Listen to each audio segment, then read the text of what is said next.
Muy buenos días, estimados estudiantes. Bienvenidos por primera vez a la clase de Historia Tercero. Ya, vamos a iniciar con una pregunta. La pregunta no vamos a presentarnos primero.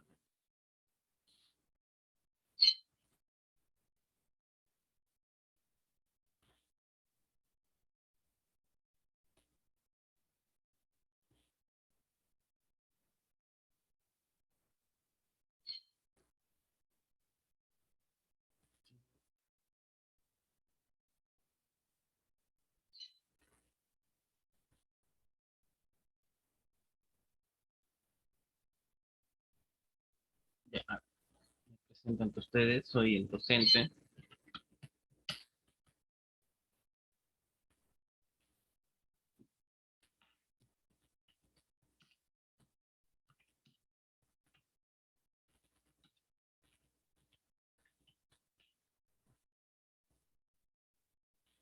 Soy el profesor Oscar Ávila Velázquez y conmigo llevarán todos los domingos el curso de Historia,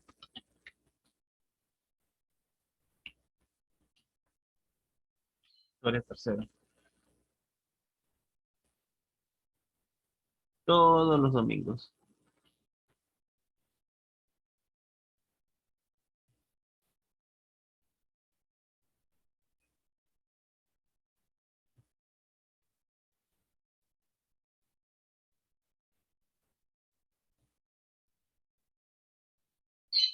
Buenas, buenas, ¿cómo estás? Buenos días.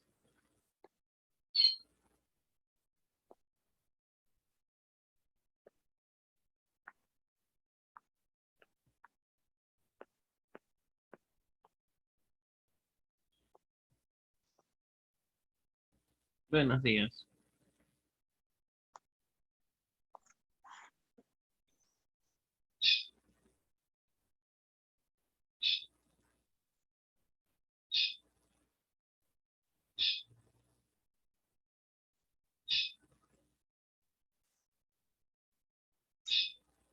Ya, a ver.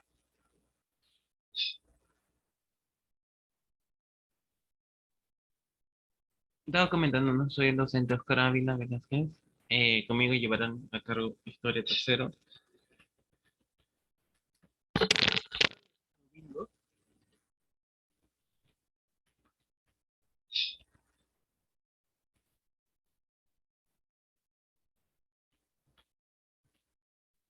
de 9 hasta las 11:20. 11:20. Pero es por horario separado, ¿no? El lunes de 9 a 9:40.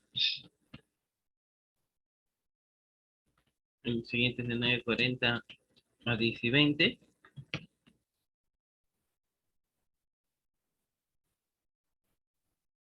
Y de ahí un pequeño descanso de 20 minutos de 10:40 a 11:20.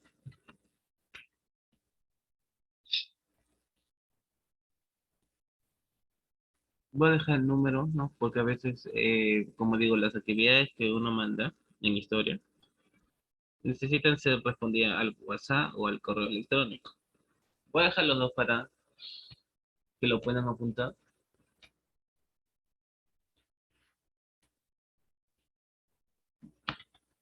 Mi correo es el siguiente.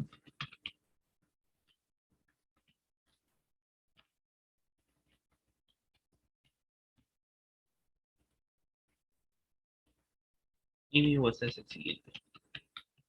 Eso más que todo corresponde para el envío de tareas, ¿no? El envío de actividades.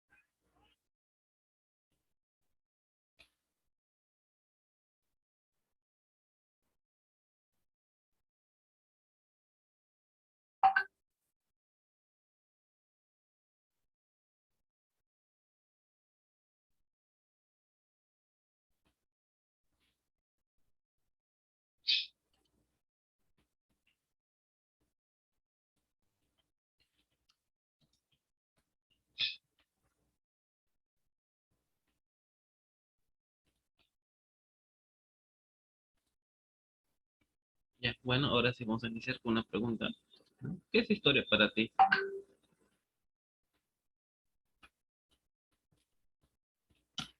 ¿Qué es historia?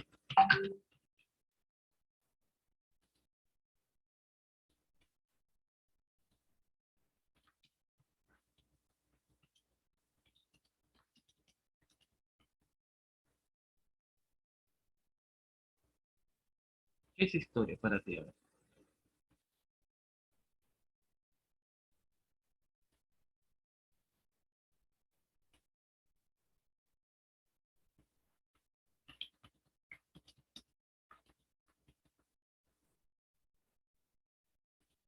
¿no? A ver, pregúntate, ¿qué es historia?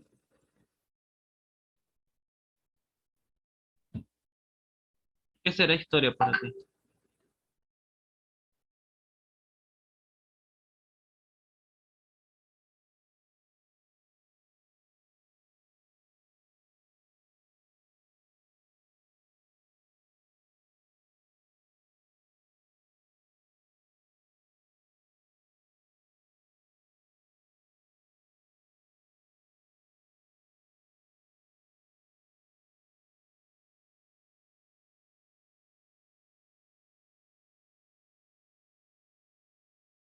Acontecimientos y hechos vividos. Ya, es necesario estudiar historia. A ver,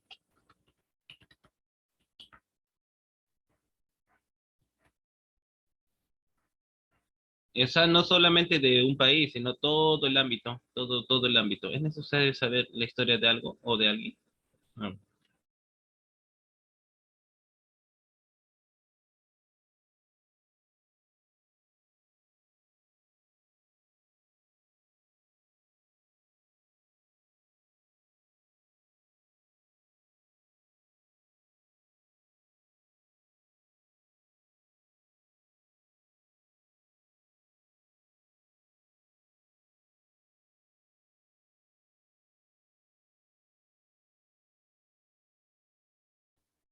sí, ¿no? Es necesario ver. ¿Por qué? A ver, como dice, el que no conoce su historia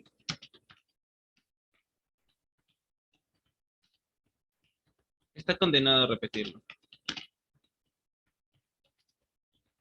Una famosa frase. El que no conoce su historia está condenado a repetirlo. ¿Será verdad? ¿Será mentira?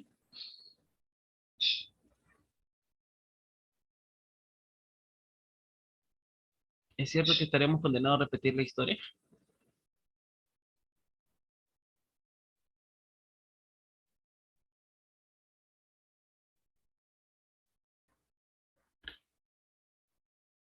¿Por qué? A ver, ¿no?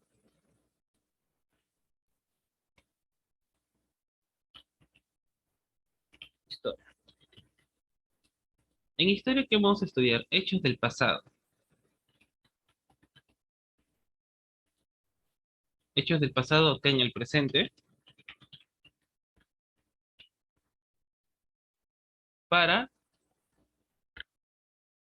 un mejor futuro. Estudiamos hechos del pasado en el presente,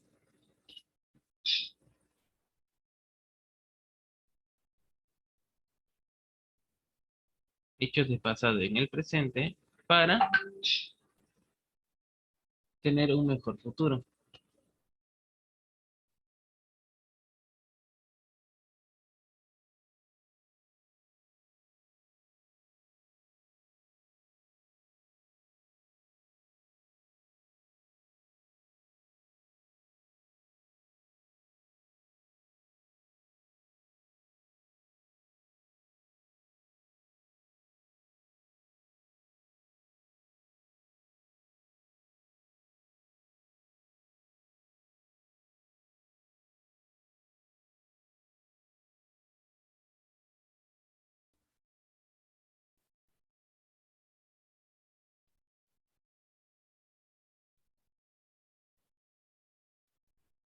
La historia es la narración de los sucesos del pasado, generalmente los de la humanidad, aunque también puede no estar centrada en el humano. Asimismo, es una disciplina académica que estudia dichos acontecimientos. A la ciencia o disciplina académica también se le denomina historiografía, para distinguirla de la historia entendida como los hechos objetivos sucedidos.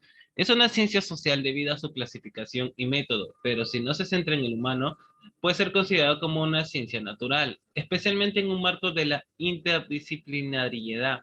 De cualquier forma, forma parte de la clasificación de la ciencia que engloba las anteriores dos, es decir, una ciencia fática, o sea, una ciencia de hecho.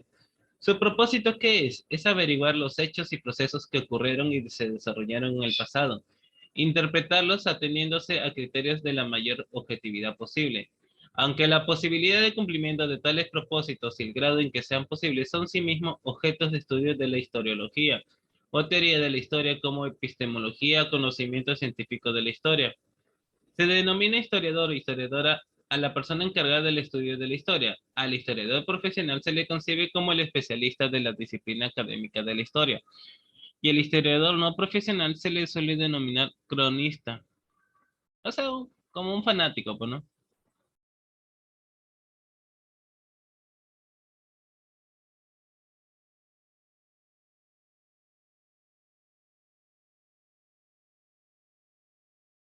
¿Y de dónde creen que venga, pues, no? Su etimología, o sea, el origen mismo de la palabra misma historia.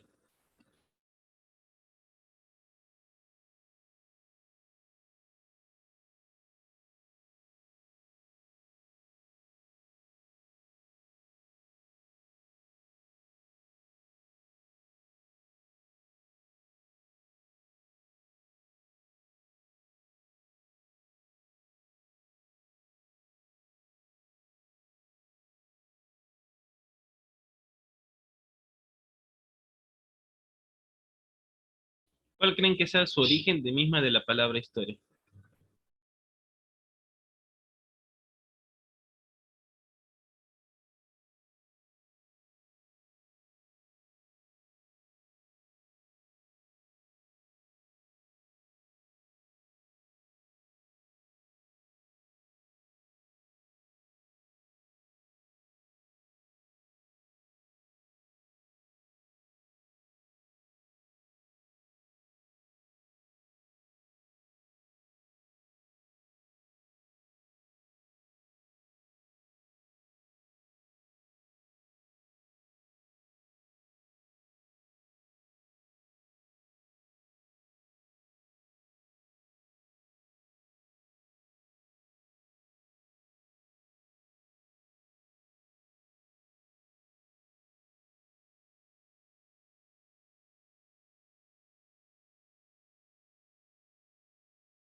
¿Cuál crees que sea el origen de la palabra historia?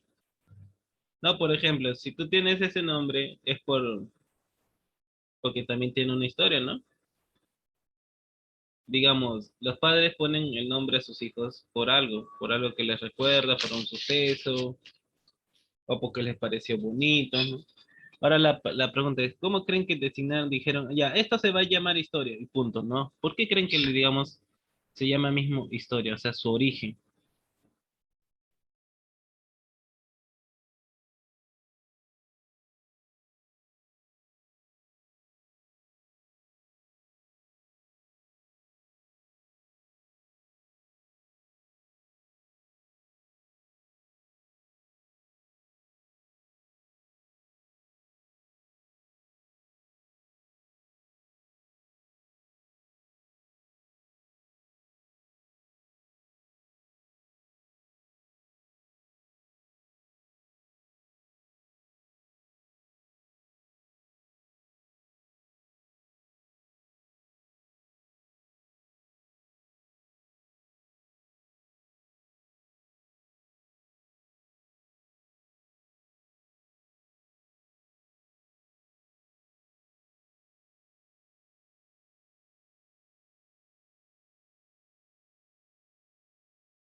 Claro, del griego. A ver. La palabra historia deriva del griego yotopía, ¿no? Como dice, traducible por investigación o información, conocimiento adquirido por investigación. Y del verbo no investigar. De allí pasa al latín historia, que en castellano antiguo evolucionó a historia, como atestigua el título de la historia de España de Alfonso X el Sabio. Y se reintrodujo posteriormente en el castellano como un cultismo en su forma latina original. La etimología remota procede del protoindoeuropeo, ¿no? También en las palabras latinas ideas o visión, en las germánicas vis o wisdom, la sánscrita veda y los eslavos videti, y en otras lenguas de la familia indoeuropea. La palabra antigua griega "iotopia" fue usada por Aristóteles en su libro, ¿no? Historia Animalium, o traducible como Historia de los Animales. El término se deriva, ¿no? De hombre sabio, testigo o juez. Se pueden encontrar usos de YouTube en los himnos homéricos de Heráclito, el juramento de los efebos atenienses y en las inscripciones beocias. A su vez se llama historia al pasado mismo, e incluso puede hablarse de una historia natural que la humanidad no estaba presente, que se utilizaba en oposición a la historia social para referirse no solo a la geología y la paleontología, sino también a muchas otras ciencias naturales. Las fronteras entre el campo al que se refiere tradicionalmente este término y el de la prehistoria y la arqueología son imprecisas a través de la paleoantropología y que se pretende complementar con la historia ambiental o ecohistoria y actualizarse con la que denomina gran historia. El uso del término historia lo hace equivalente a cambio en el tiempo. En ese sentido se contrapone al concepto de filosófico, equivalente a esencia o permanencia. Para cualquier campo del conocimiento se puede tener una perspectiva histórica, el cambio o bien filosófica en su esencia. De hecho, puede hacerse eso para la historia misma y para tiempo mismo. En este sentido, todo pasa en relación con el presente, hace alusión al tiempo y su cronología, por lo tanto, tener historia. Es por ejemplo, ¿no? Digamos, eh, uno que va al hospital o a la posta, siempre tenemos nuestro historial clínico, ¿no? ¿Por qué creen que los doctores tendrán un historial clínico de nosotros, o sea, una parte de historia de salud?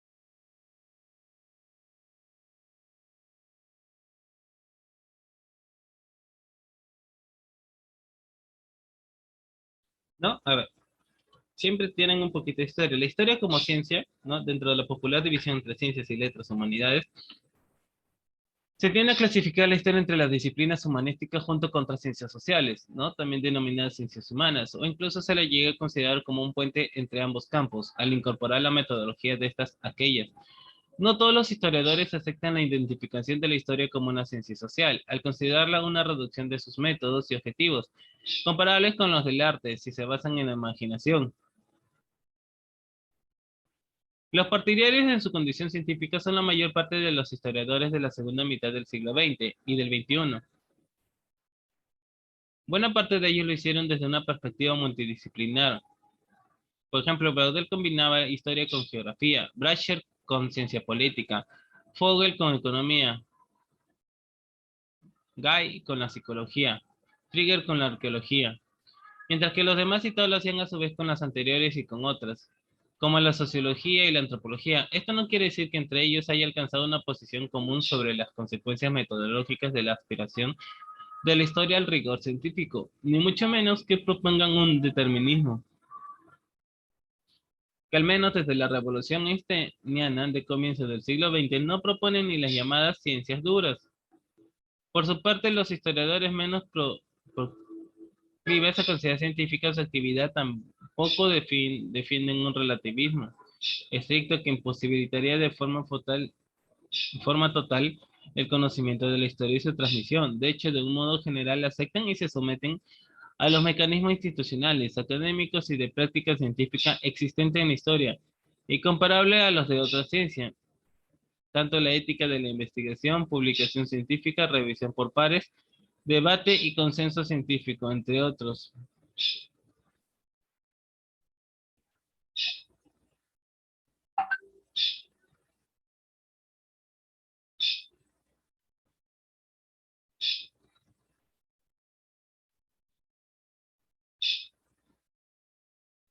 La utilización que hace la historia de otras disciplinas como instrumento para obtener, procesar e interpretar datos del pasado permite hablar de ciencias auxiliares de la historia en metodología muy diferente, cuya subordinación o autonomía depende de los fines de los que estas mismas se apliquen.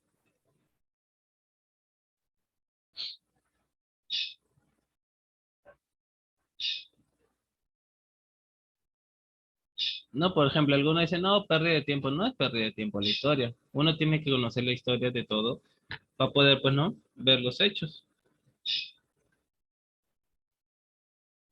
¿O qué pasaría, digamos, por ejemplo, hoy en día, cómo algunas cosas hacen que alteremos, ¿no? Nuestra historia.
El registro de anal y crónica fue en muchas civilizaciones un oficio ligado a un cargo institucional público controlado por el Estado. Sima Qian, denominado padre de la historia en la cultura china, inauguró esa civilización los registros históricos oficiales burocratizados. La crítica del musulmán Ibn Yaldun a la manera tradicional de hacer historia no tuvo consecuencias inmediatas y se le considera un precedente a la renovación de la metodología de la historia y de la filosofía de la historia que no se inició hasta el siglo XIX, fruto de la evolución de la historiografía en Europa Occidental. Entre tanto, los cronistas oficiales castellanos y de Indias dieron paso en la España ilustrada del siglo XVIII a la fundación de la Real Academia de la Historia. Instituciones similares existen en otros países. La docencia de la historia en la enseñanza obligatoria fue una de las bases de la construcción nacional desde el siglo XIX. Proceso simultáneo a la proliferación de las cátedras de historia de las universidades, inicialmente en las facultades de letras o filosofía y letras, y con el tiempo facultades propias de la geografía e historia, disciplina cuya proximidad científica y metodológica es una característica de la tradición académica francesa y española, y a la creación de todo tipo de instituciones públicas y privadas, clubes históricos, sociedades históricas, muy habitual medievalista, respondiente al historicismo, propio del gusto romántico, empeñado en la búsqueda de elementos de identificación nacional, así como publicaciones dedicadas a la historia.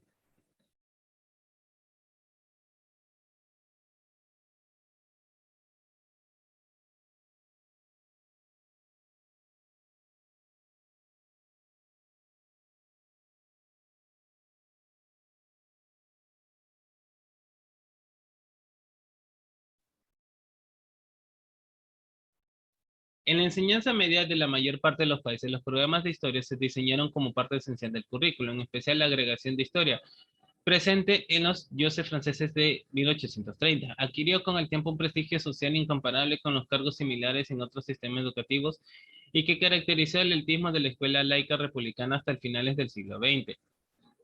A ese proceso de institucionalización siguió la especialización y subdivisión de la disciplina con diferentes sesgos temporales,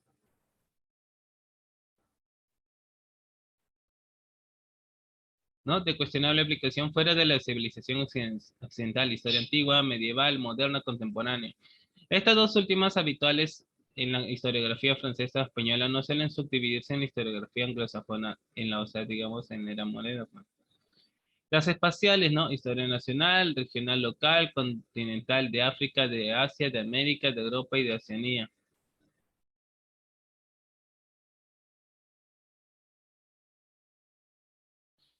Temáticos como historia política, militar, de la institución económica y social, de los movimientos sociales y de los movimientos políticos, de las civilizaciones de las mujeres, de la vida cotidiana, de las mentalidades, de las ideas cultural. Historias sectoriales ligadas a otras disciplinas, ¿no? Historia del arte, de la música natural, de las religiones, del derecho, de las ciencias, de la medicina, de la economía, de la ciencia política, de las doctrinas políticas, de la tecnología, entre otros, o centrada en cualquier tipo de cuestión particular. ¿No? Por ejemplo, historia de la electricidad, de la democracia, de la iglesia, de los sindicatos, de los sistemas operativos, de las formas literarias, de la Biblia, entre otros, ¿no? Ante la atomización del campo de estudio, también se han realizado distintas propuestas que consideran necesidad de superar esas subdivisiones con la búsqueda de una perspectiva holística. Historia de las civilizaciones, o historia total o historia universal, o en su foco inverso, microhistoria. Sin olvidarse que el nuevo campo académico interdisciplinar de la gran historia como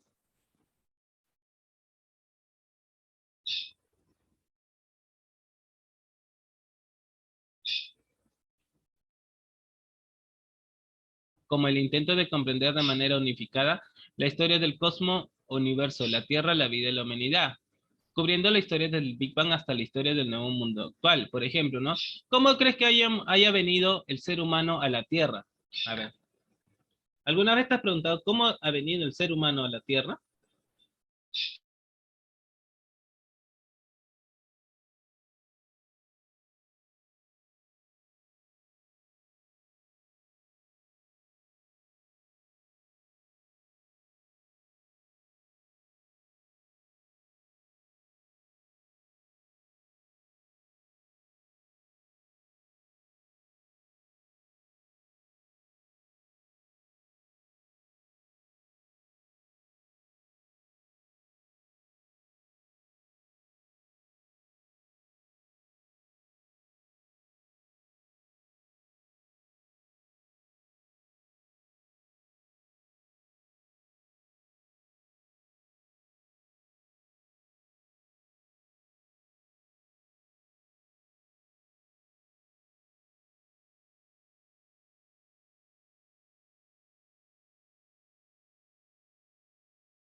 Y ahora, a ver, la pregunta sería, ¿en qué parte de la historia, ¿no? ¿Qué parte de la historia nosotros vamos a ver acerca de nuestro querido Perú, ¿no? En Historia Tercero, ¿qué parte de la historia nosotros vamos a ver?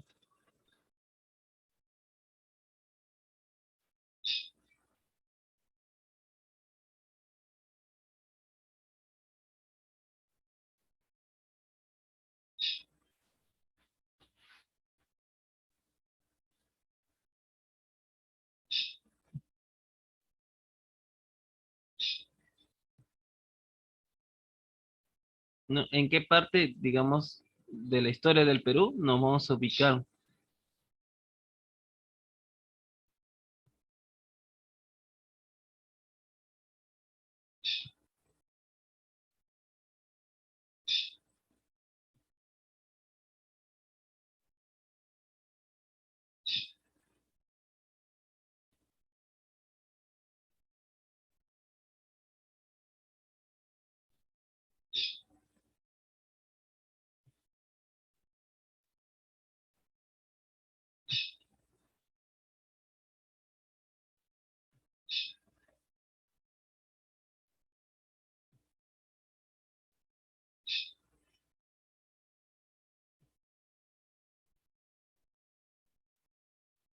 ¿No? A ver, ¿qué parte de la historia del Perú vamos a ver?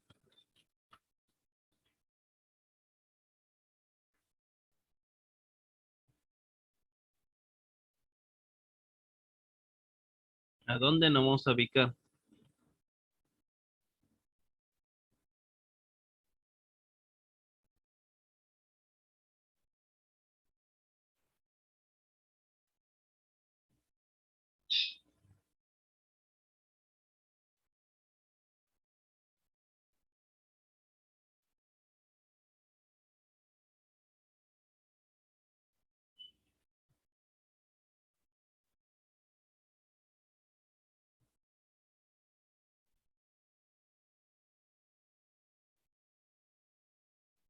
A ver, ¿no? ¿En qué parte?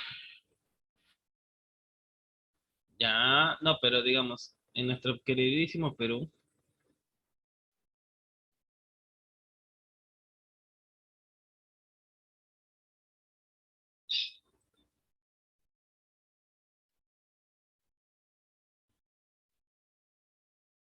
en nuestro queridísimo Perú, ¿qué parte de la historia es donde vamos a ver?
¿Qué parte del Perú vamos a ver, ¿no? O sea, ¿qué parte de la historia del Perú es donde vamos a analizar en Historia Tercera?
Exacto.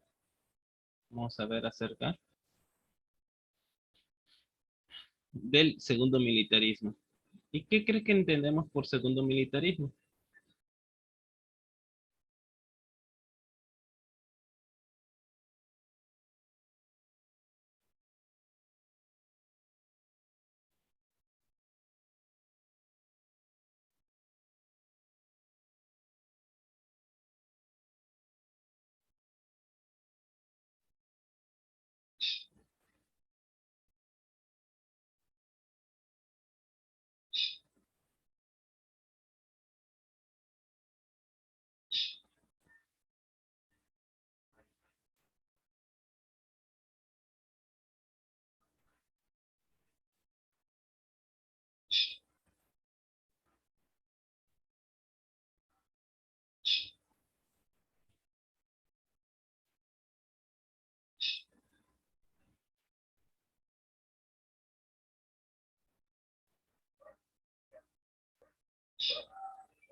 A ver,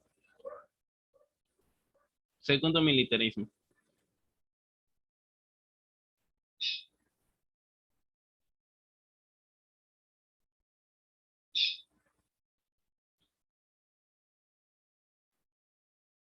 ¿No? ¿Qué cree que entendemos por segundo militarismo? Sí, segundo es que habrá habido primera,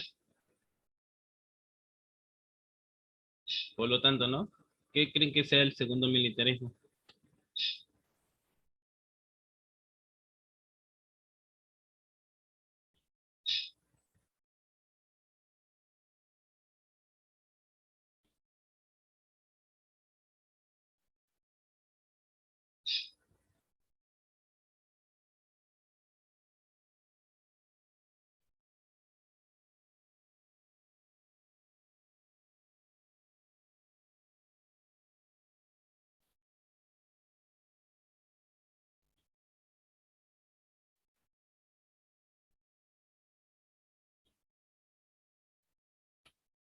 No, a ver, ¿qué cree que signifique el segundo militarismo?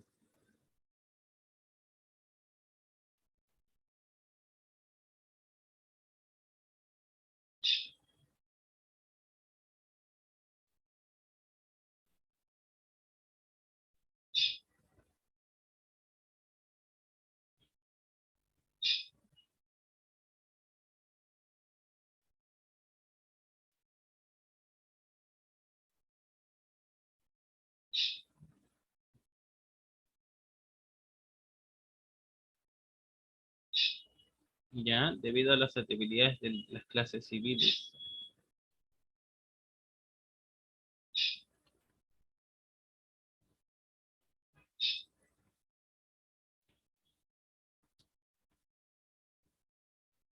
Ya, a ver. En este año o años anteriores también, digamos, se escuchaba, pues, ¿no? De que los militares salgan a la calle, ¿no? Por ejemplo, no sé si recuerdas hace 2 años atrás, ¿no? Con la primera cuarentena, que a todos nos enviaron la primera cuarentena.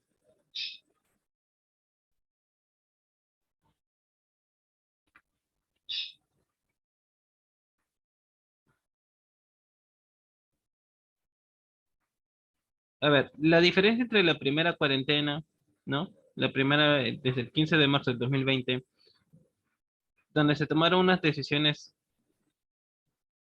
extremas, donde se salió los militares. A diferencia de ahí, con la de hoy día, hay mucha diferencia, ¿o no?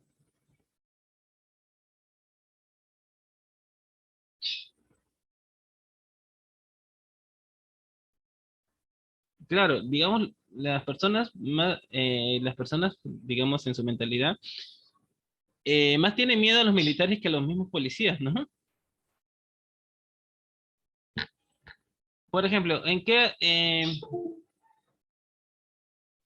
momentos del Perú, ¿no? ¿En qué momentos o sucesos, eh, ¿cómo se llama?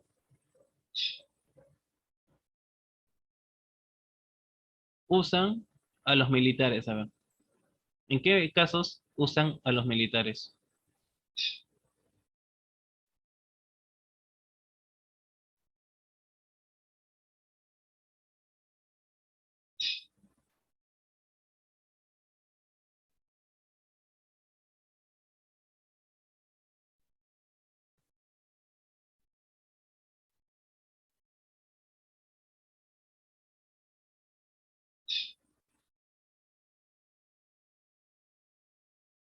Mm, bueno, uno fue, un caso fue, pues, ¿no? La de la de la pandemia del 2000, bueno, la cuarentena 2020. Otro caso en donde utilizan, también es donde,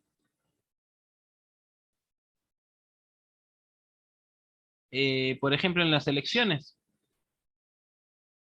siempre hay, digamos, presencia de los militares.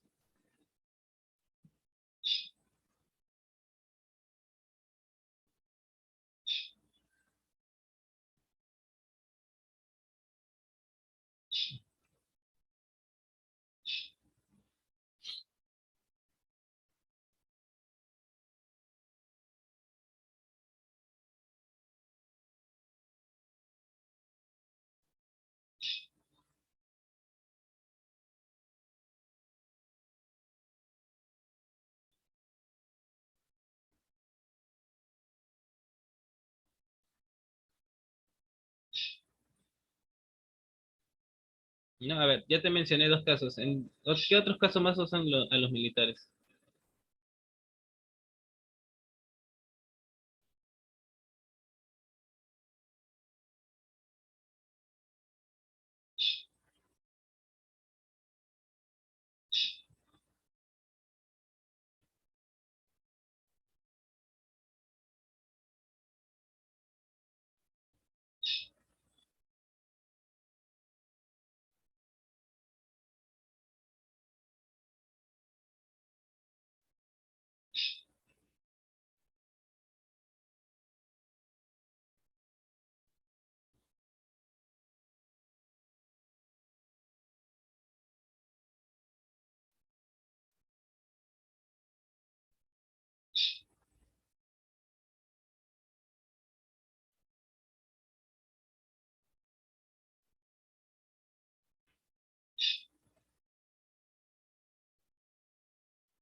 A ver, ¿no? Segundo militarismo.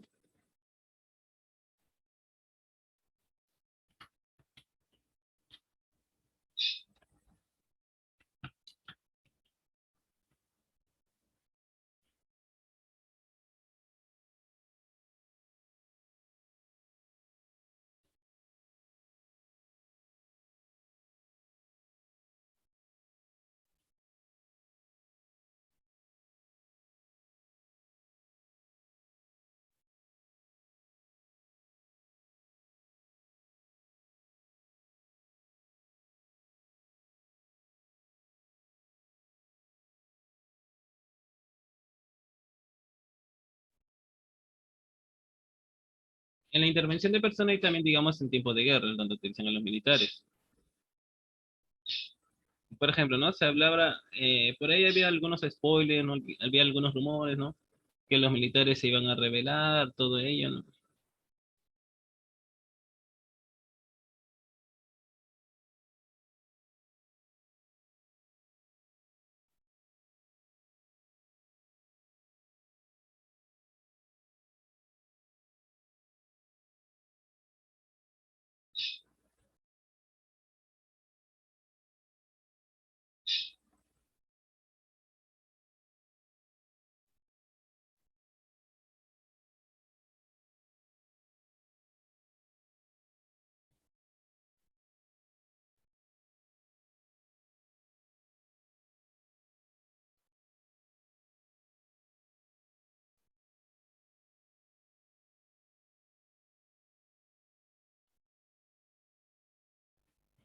El segundo militar en el poder ante Chile, una guerra civil, concluyó con la victoria y su... ¿Qué antecedentes hubo anteriormente, no? Vamos a encontrar a héroes, a presidentes, la guerra del Pacífico. ¿Qué habrá pasado, pues, no? ¿Cómo es que de un momento a otro de caos entramos al segundo militarismo, ¿no? ¿Cuál creen que haya sido los antecedentes? ¿Qué tiene que ver Miguel Grau en primer lugar? A ver, ¿no? Conocido. A pesar de no saber historia, uno ya sabe quién es Miguel Grau.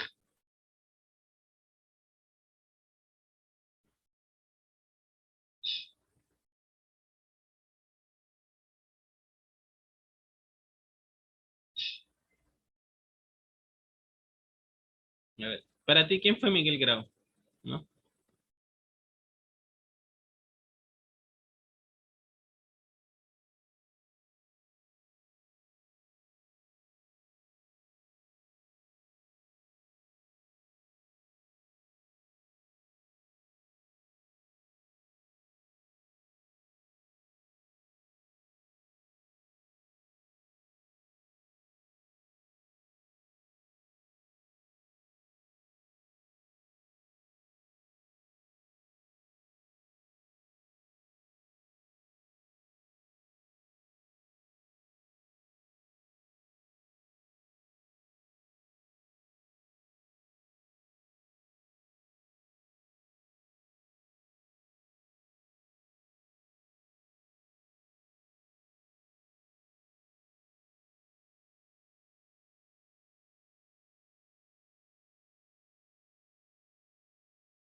A ver, el caballero de los mares, marino militar político, almirante de una marina de guerra. Sí,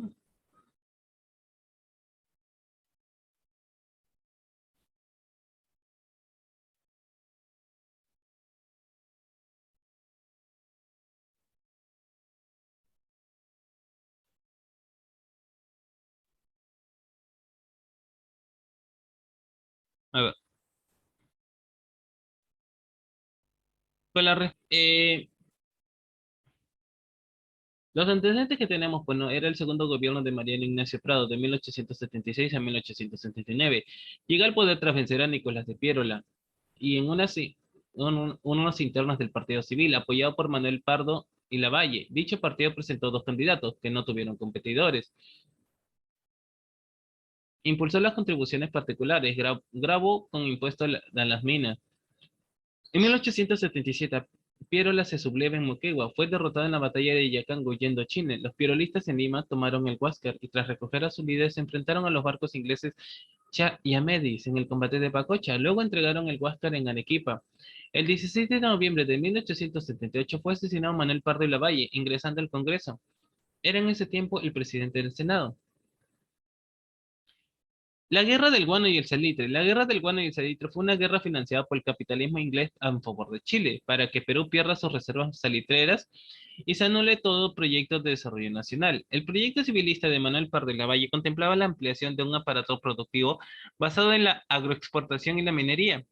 Para hacer realidad este proyecto se planteó el control del salitre de Tarapacá por el Estado peruano, entrando en conflicto con intereses anglo-chilenos, como los GIF, que ya habían invertido en las salitreras de Tarapacá. Mariano Ignacio Prado fue elegido presidente en 1876.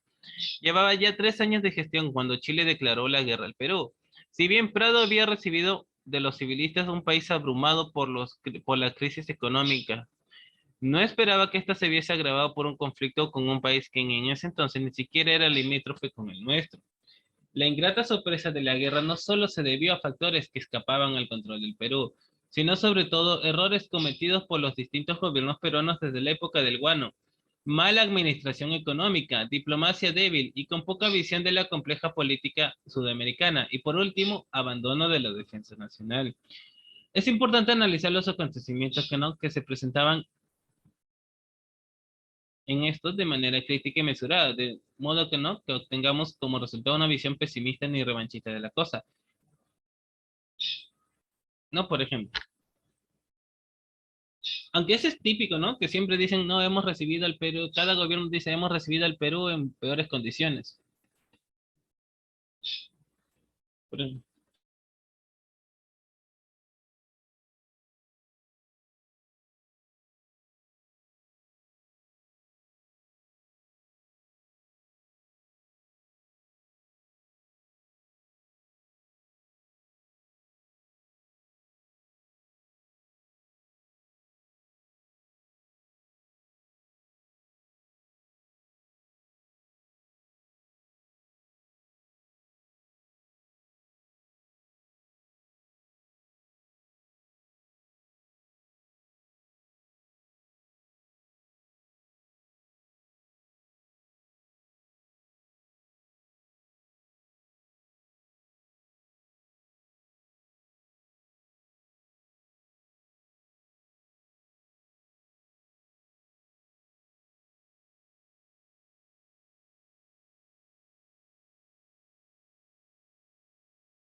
la guerra famosísima del Pacífico, ¿no?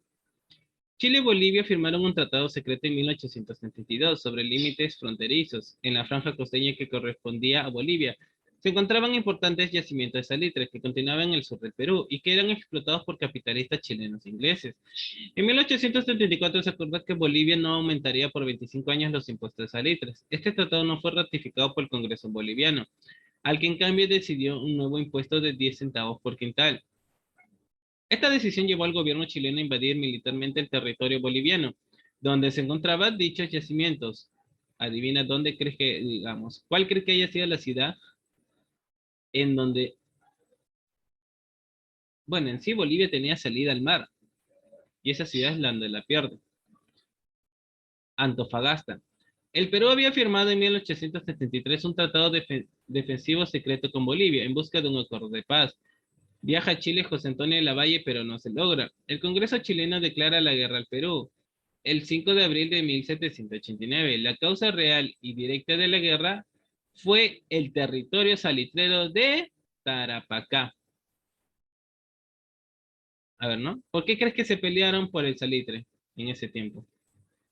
A ver, ¿cuál crees que, digamos, haya sido el objetivo de invadir Tarapacá por el salitre? ¿Qué se hacía con el salitre?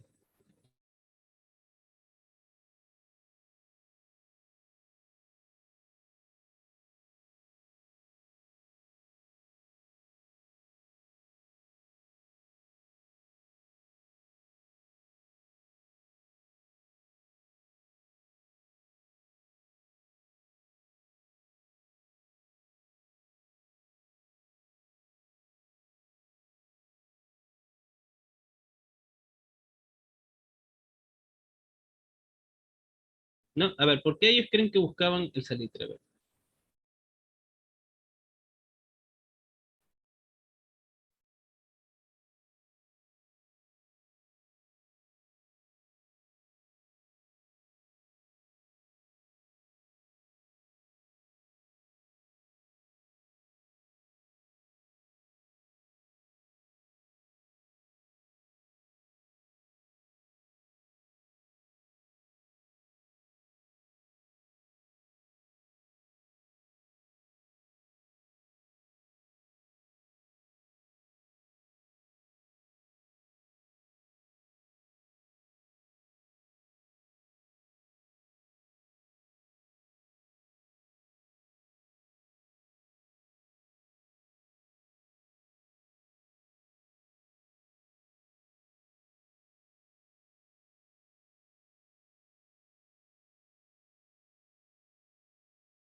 Por ejemplo, hoy en día, ¿para qué se utiliza el salitre? ¿No? ¿Por qué se creen que se utiliza? ¿Por qué, para qué crees que se utiliza el salitre hoy en día?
Sí, ¿no? A ver.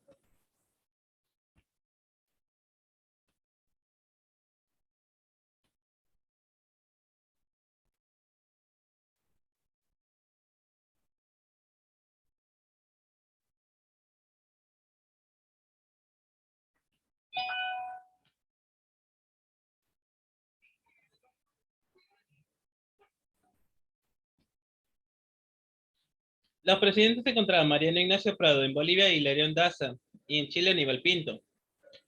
Hubo la campaña marítima en 1879 por los buques peruanos Independencia, Fragata Blindada, Huáscar, Mancocapa y Atahualpa, que eran los monitores. Unión era la corbeta. Pilcomayo era la cayonera. Oroya, Chalaco y Limeña era transporte. Se encontraban los buques chilenos, Cochrane y Blanco Encalada, que eran los acorazados. Chacabuco, O'Higgins, que eran las corbetas. Esmeralda, Covaronga, Magallanes, Atau, entre otros. En el combate de Chipana, Oloa, fue la primera acción naval de la Guerra del Pacífico, el 12 de abril de 1839, en que hubo un breve tiroteo entre el buque chileno Magallanes y los barcos peruanos La Unión y Pilcomayo. En el combate de Iquique, el 21 de mayo, naves peruanas de Huáscar comandadas por Miguel Grau y la Independencia por More, frente a naves chilenas que adoptan una posición defensiva. La Covadonga va al sur, perseguida por la Independencia que choca entre un arrecife. El Huáscar usa su espolón y hunde a la Esmeralda al mando de Arturo Prat. Hasta el mes de octubre la presencia peruana se mantenía agresiva. El famosísimo combate de Angamos, el 8 de octubre. En el Huáscar, Miguel Grau frente a los buques chilenos Blanco Encalado, Higgins, Cochrane, Covadonga, Matías, Cousiño y Lua, que lo rodearon y capturaron. Los oficiales peruanos fueron Miguel Grau, Diego Ferré, Melitón Carvajal, Melitón Rodríguez, Enrique Palacios y Pedro Garezón, quien ordenó abrir las válvulas y hundirlo. Hubo una campaña terrestre, sí, la campaña del sur de 1879-1880. A fines de octubre de 1879, el ejército chileno en Antofagasta concentraba más de 16.000 hombres. En la toma de Pisagua el 2 de noviembre, enorme superioridad bélica chilena, nueva victoria chilena en Germania, que fue el 6 de noviembre, ante un ejército peruano boliviano mal equipado. Los presidentes Daza y Prado se hallaban en Arica. Daza y su ejército van a reforzar Tarapacá, pero dan contramarcha a la altura de la quebrada de Camarones y vuelven a Arica. Mientras tanto, un ejército peruano que iba a reunirse con el de Daza se entera tardíamente que de la contramarcha teniendo que enfrentar solo al ejército chileno de la batalla de Dolores o San Francisco en noviembre, el 19 de noviembre. La batalla de Tarapacá, victoria peruana ante condiciones muy adversas y sin caballería para seguir al enemigo. ¿Quién crees que destaca acá? ¿Qué coronel creen que destaca?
A ver, pues nada más y nada menos que Andrés Avelino Cáceres. Tuvieron que dejar Tarapacá y en 20 días llegar a Arica. El guardia civil cusqueño Mariano Los Santos capturó la bandera chilena del segundo de la línea. ¿Hubo cambios del gobierno? Sí. ¿Por qué? Prada abandona el Perú el 18 de diciembre de 1879, dejando a la puerta al mando, adivina quién, al famosísimo, a uno que se le considera como traidor de la historia.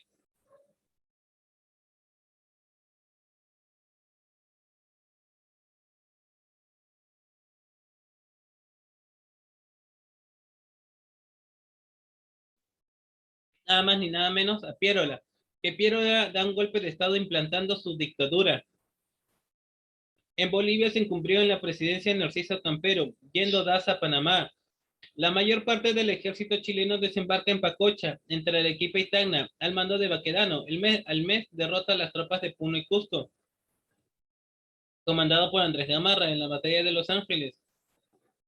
La batalla de Alto Alianza, las tropas aliadas estaban al mando de Camacho, en Bolivia, y Montero, en Perú, en Tacna, y ocuparon en Loma de Intiorco, donde son derrotados ingresando a Tacna el ejército chileno. Virtual fin de la guerra para Bolivia. El asalto al Morro de Arica, que sucedió el 7 de junio de 1880, bombardeo previo a los buques chilenos, Cochrane, Covadonga, Lua, Magallanes, y de la artillería terrestre, defensa hasta el final de Francisco Bolognesi y Alfonso Ugarte. La expedición de Lynch en septiembre a octubre de 1880 tuvo por objetivo asolar la costa norte peruana de exigir cupos de guerra a los pueblos y haciendas azucareras, destruir ferrocarriles, aduanas, cuarteles, entre otros. El Callao permaneció bloqueado casi todo el año 1880. La defensa de Lima se organizó en dos líneas, de San Juan y de Miraflores. En la batalla de San Juan, que fue el 13 de enero de 1881, hubo gran resistencia en la defensa del Morro Solar por el general Miguel Iglesias, gran superioridad chilena, bombardeo naval de Chorrillos que luego fue saqueado e incendiado.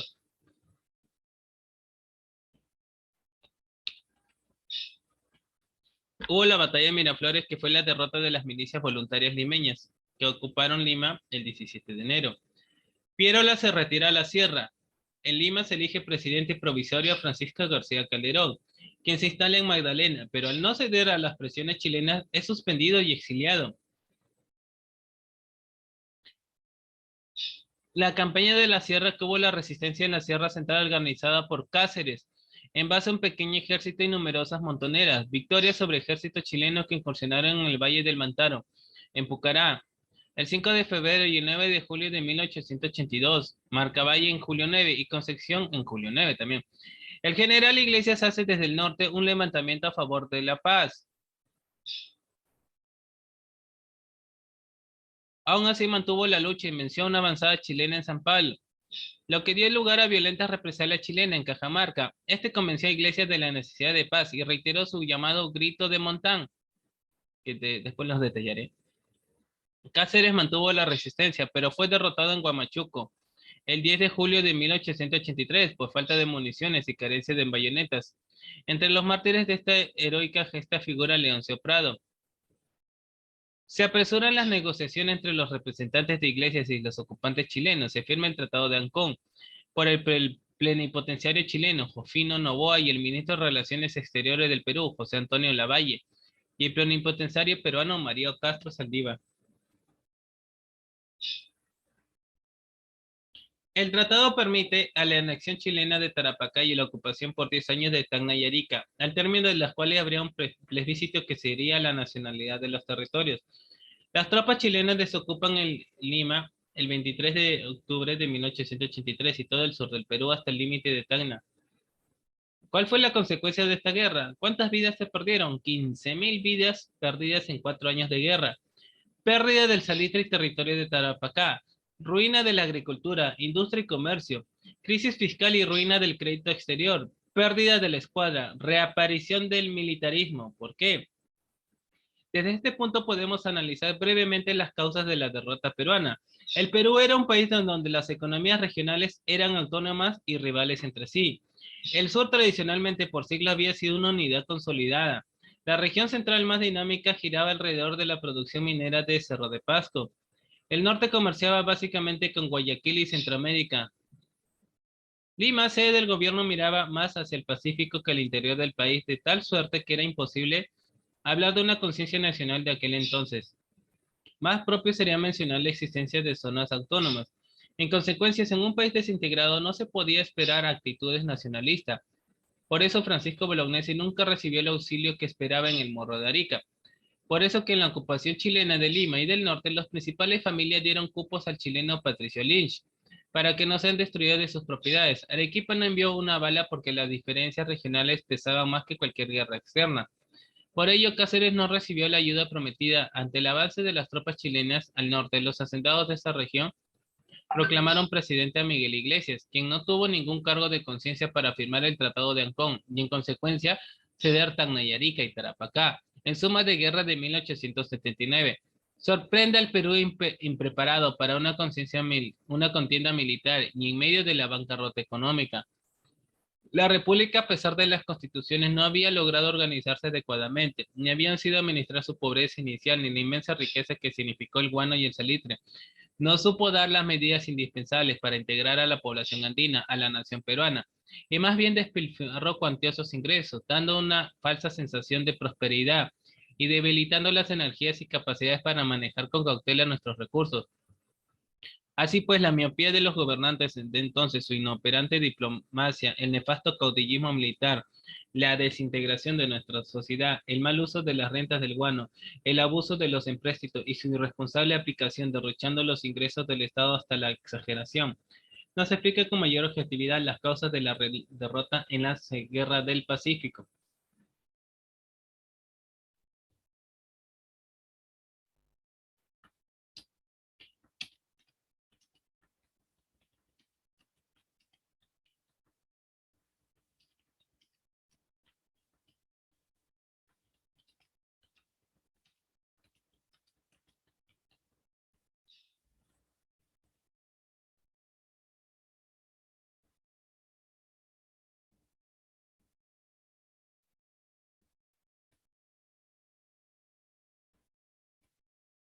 La famosísima reconstrucción nacional.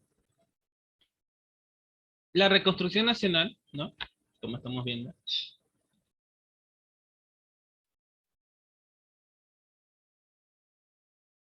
ya que se dio, digamos, Pierola, no sé cómo llegó al poder, ¿no? Derrocando a Pardo, pero yo digo, ¿para qué querían el poder?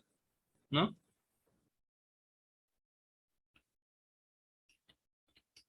A ver, ¿para qué crees que quería el poder esos líderes? Si no lo sabían administrar.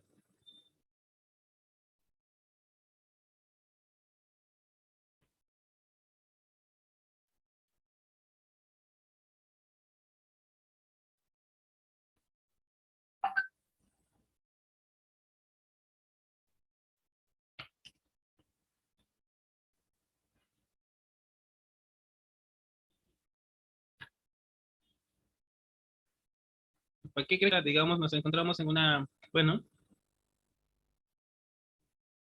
nos encontramos con una inestabilidad política?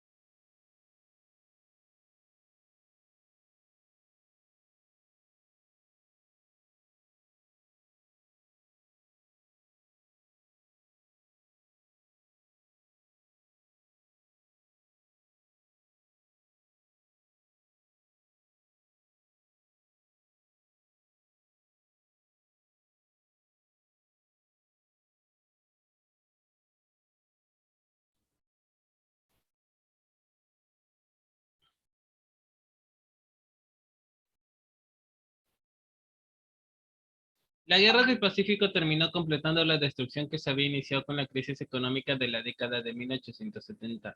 En 1879 el sistema bancario peruano estaba quebrado y la agricultura, la minería y el comercio apenas sobrevivían.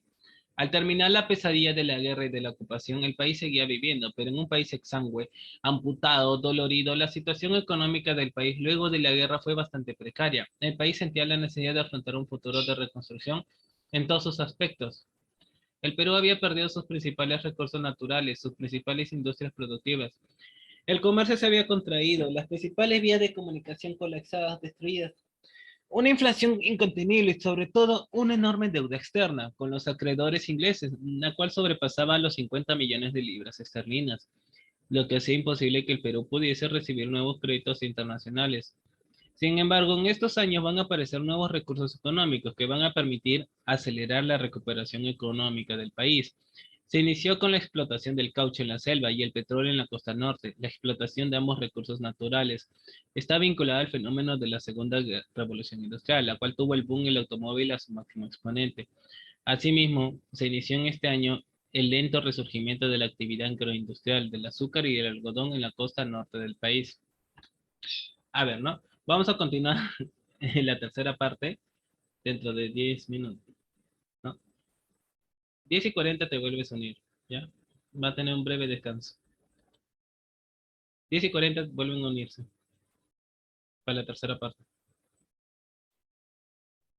10:40 se vuelven a unir.